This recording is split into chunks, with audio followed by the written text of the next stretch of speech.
Saha atuh nu ngamimitian tahun baru kudu we babakarannya. Tuh, ieu Mang Jer nuju bakar jagung. Bersama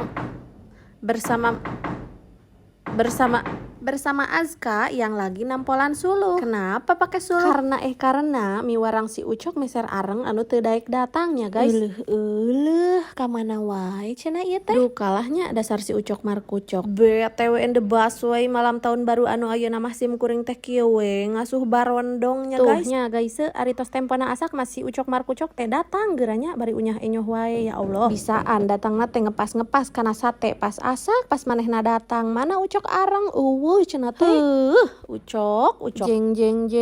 Nah, kali ini tiba-tiba satenya udah pada matang meskipun pada gosong. Guys, sing narariak lemak. Ieu teh tambah nama aya sambal kecap aya oge sambal cuminya, guys. Terus ieu teh minangka nama pas babakaran asak pas teng waktu menunjukkan pukul 00.00. Sudah berganti tahun menjadi tahun 2026. Mudah-mudahan sadayana lebih baik di tahun kamarinya, guys.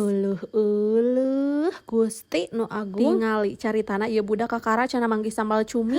Alhamdulillah ya Allah hatur nuhun di detik menit pertama di tahun 2020 genep ieu tiasa berbagi kebahagiaan meskipun sederhana jeung barudak-barudak penghuni gardu. Videona tos saladugi ka dieu. Assalamualaikum nuhun.